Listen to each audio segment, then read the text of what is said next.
gamit itong pangkudkud ng keso at ibababad ko nga dito sa ikalawang gata. Gagamitin ko ito sa pagsasaing ng malagkit na bigas. Yung ibang ginagamit nila food coloring o kaya naman mga turmeric powder. Pero para nga mas masarap, gumamit na ako nitong sariwang luyang dilaw. At ayan nga, akin lang yan ng ibababad ng ilang minuto at pagkatapos makikita nyo ang ganda na ng kulay nitong ating ikalawang gata. Yan, halo-haluin ko lang at pagkatapos iiwanan ko muna sandali at huhugasan ko na nga yung malagkit na bigas. Pero lalagyan ko rin pala ito ng konting asin ha.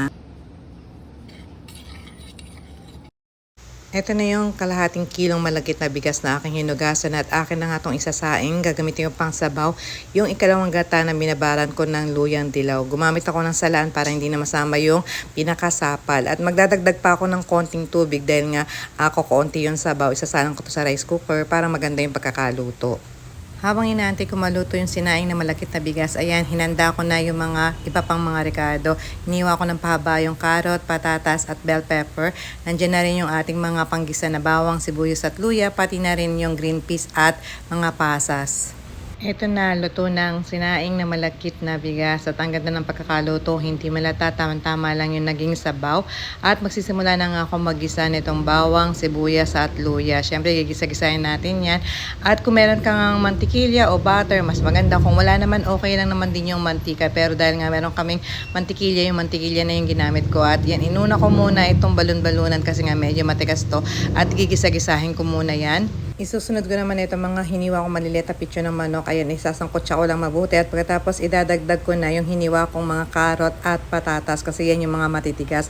At akin muna yung palalambutin ng konti. Ayan, haluhaluin ko lang. At pagkatapos niya, ilalagay ko na rin itong atay ng manok. Kaya nahalo-haluin ko lang, isasangkot siya ko mabuti at lalagyan ko ng tomato paste.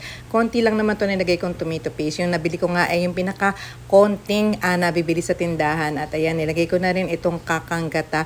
Pakukuluin ko lang muna to at pagkatapos titimplahan ko ng asin at paminta. Kung meron ka pang gustong ilagay na ibang pampalasa, nasa sayo na yan. Pero ako ang nilagay ko lang talaga ay asin at paminta.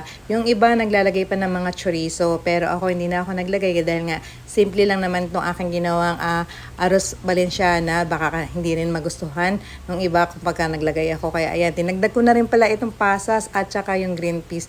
Huli ko nga inilagay yung bell pepper para hindi masyadong malamog. At eto, ihalo ko na itong ating sinaing na malagkit na bigas. Ayan, di ba ang ganda na ng kulay. Ayan, hahalo-haluin lang natin yan na parang biko. At pagkatapos, ayan na ang ating maganda at masarap na arroz valenciana. Thank you for watching and don't forget to follow, like, and share. Bye!